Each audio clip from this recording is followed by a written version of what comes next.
होता है कि ऐसा क्यों हो रहा है, आज बंगाल क्यों जल रहा है, क्यों जलाया जा रहा है। ये जश्न मनाएं, आप आराम से पटाखे फोड़े, आप मिठाई खाएं, आपको जो करना है आप मस्ती तरीके से करिए, लेकिन का अपमान हुआ है। क्या ममता बनर्जी एक महिला नहीं है? क्या ममता बनर्जी किसी महिला को आप इस तरीके से अपमान करना, इस तरीके से उनके साथ पुतला बना के इस तरीके की चीजों को करना, तो किस हद तक मुझे लगता है कि सही है। और जो वंदना की बात करते हैं, नारी शक्ति वंदना की आप बात करते हैं, लेकिन उसके बाद अगर इस तरीके की हरकतें होते हैं तो बहुत से ज्यादा शर्मनाक है। ये बीजेपी के कार्यकर्ता को भी समझना पड़ेगा और तमाम नेताओं को भी समझना पड़ेगा।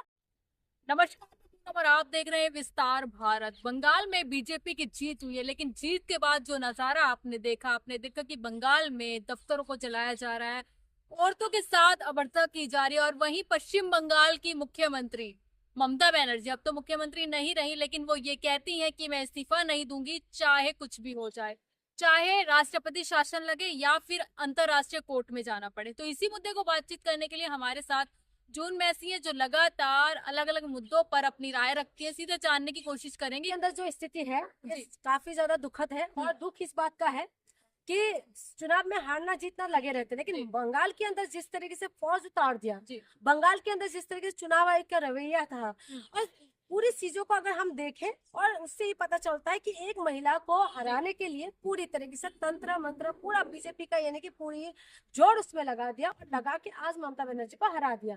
एसआईआर के जरिए किस तरीके से वोट काटा गया, फिर उसके बाद सुप्रीम कोर्ट ने जिस तरीके से फैसला दिया है, तो तमाम चीजों को देखते हुए तो ऐसा ही लगता है कि अब जो सिस्टम पहले हम कहते थे कि ईवीएम हैक हो गया, अब तो मुझे ऐसा लगता है कि सिस्टम ही हैक हो चुका है। और लोकतंत्र के अंदर जो लोग कहते थे कि लोकतंत्र है, तो मुझे अब नहीं लग रहा है कि ऐसा कुछ चीजें है।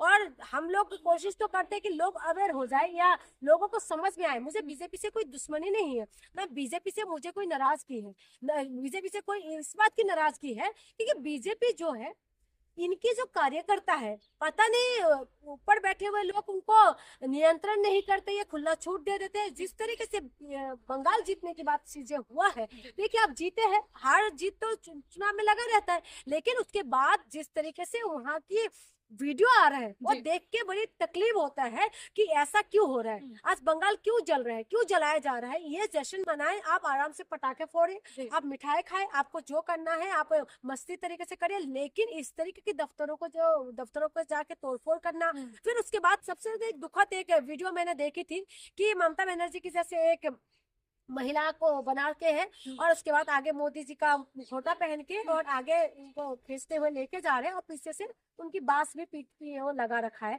यानी कि सवाल ये है, जो वीडियो आपने देखी क्या बीजेपी की किसी कार्यकर्ता ने नहीं देखी होगी, जो लगातार नारी शक्ति की बात करते हैं, नारी वंदना बिल को लेकर आए थे, वो इस तरह की हरकत कर रहे हैं, तो नारी का सम्मान कहाँ रहेगा। मैं वही बातें कह रही हूँ। देखिए विरोधी विचारधारा से होते हैं, विरोध करते हैं। अटल बिहारी वाजपेयी जी कह रहे थे कि जब विरोध करिए और कहते विचारों का विरोध होते हैं और चुनाव हारना जितना लगा रहता है, लेकिन हमें देश हमारी अच्छा रहना चाहिए।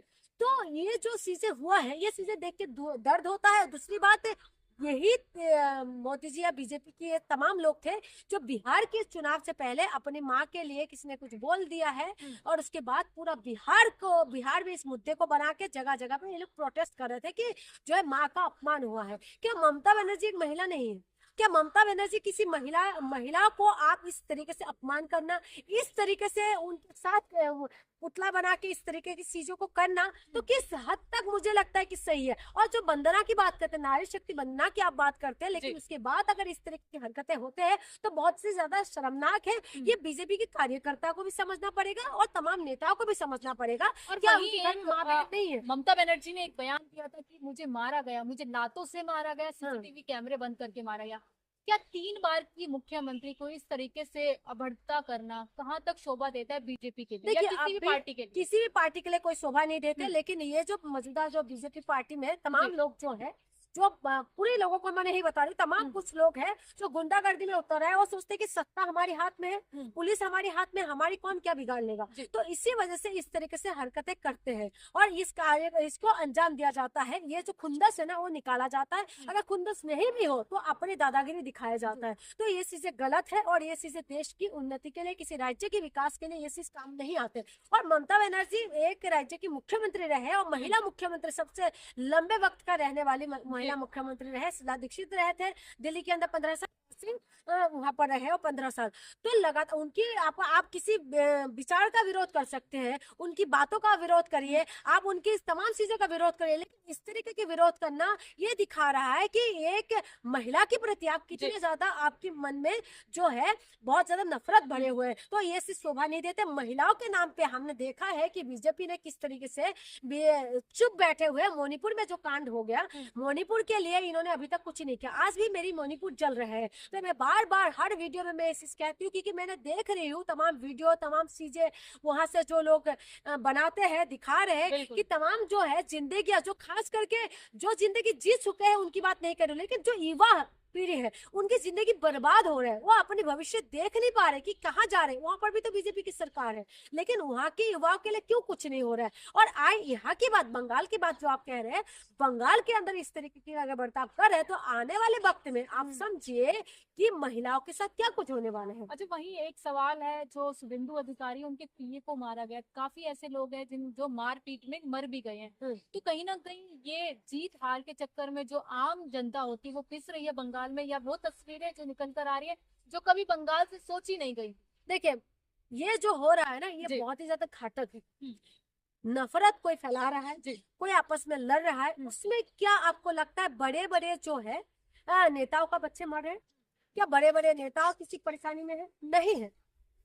हमेशा कार्यकर्ता ये आपस में लड़ के मर रहे हैं, आपस में एक एक नफरत फैला रहे हैं और आम जनता मर रहे हैं। ये आम जनता मर रहे हैं जिसकी घर में शायद कमाने वाला वही है, शायद उनके घर में पहला बेटा या बेटी वही है। तो जिस तरीके से इस तरह की नफरत फैला रहे हैं, सिर्फ जनता को ये बात नहीं समझ में आ रही है। मैं बार बार इस चीज से बहुत ज्यादा मैं परेशान हो जाती हूँ कि हम लोगों को क्यों नहीं समझ में आ रहे कि नेताओं को कुछ ही नहीं जाने वाले। आप बताइए ना, तमाम जो नेताओं का अगर आप उनको वो उठा के आप देख लीजिए, इनका बच्चे बाहर विदेश में पढ़ रहे हैं, इनके बच्चे अच्छा खासा लाइफ स्टाइल जी रहे हैं, और ये लोग यहाँ पर हिंदू मुसलमान करके अपने जो है जो पूंजी इकट्ठा कर रहे हैं और विदेश में जाके रहने का वो अपना पृष्ठभूमि तैयार कर रहे हैं।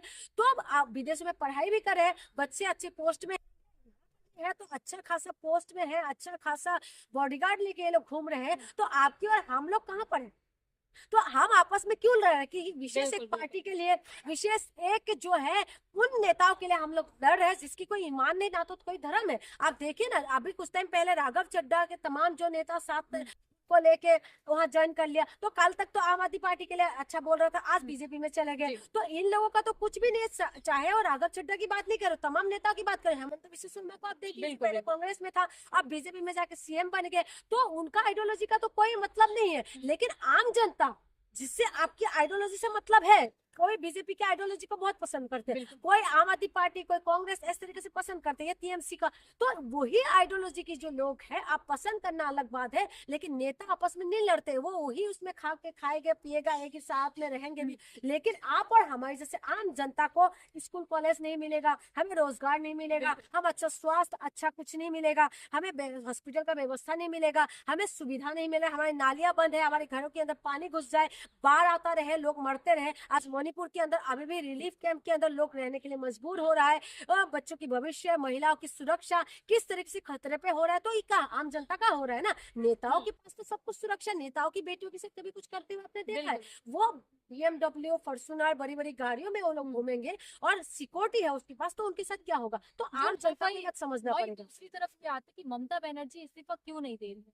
चुनाव हुआ है और चुनाव में वो हारी है, तो इस्तीफा देने का ना मतलब क्या होगा? देखिए, वो है या एक उनकी नाराजगी है कि जिस तरीके से चुनाव में जो सारी चीजें दिखाया जा रहा था, चुनाव आयोग, ईडी, सीबीआई से लेकर तमाम चीजें जो हुआ है उस चुनाव में, शायद उनका खुंदस है, लेकिन ऐसा तो कर नहीं पाएंगे। खैर अभी फिलहाल तक तो कर रहे हैं, लेकिन मुझे जितना लगता है कि ऑलरेडी चुनाव हो चुका है और रिजल्ट मायने रखते हैं। उसके बाद आप कुछ भी कहें, वो चीजें कुछ इतना खास जनता ने नहीं हराया मुझे, तो वो तो दिखाई दे चोरी से हारी हूँ मैं। बिल्कुल, हमें भी ऐसा ही लगता है, क्योंकि अभी तो मानना ही पड़ेगा। लेकिन मैं वही कह रही हूँ कि जनता के मन में ऐसा कुछ नहीं होता था, जनता शायद जिता भी रहे होंगे, लेकिन एसआईआर के अंदर कितना लोगों का वोट काट दिया गया है और पार्लियामेंट्री फोर्स को किस तरीके से उतारा गया था, इतना तो आप मणिपुर के अंदर उतार देते, शायद आप मणिपुर शांत हो जाते। मेरी मणिपुर आज हरे भरे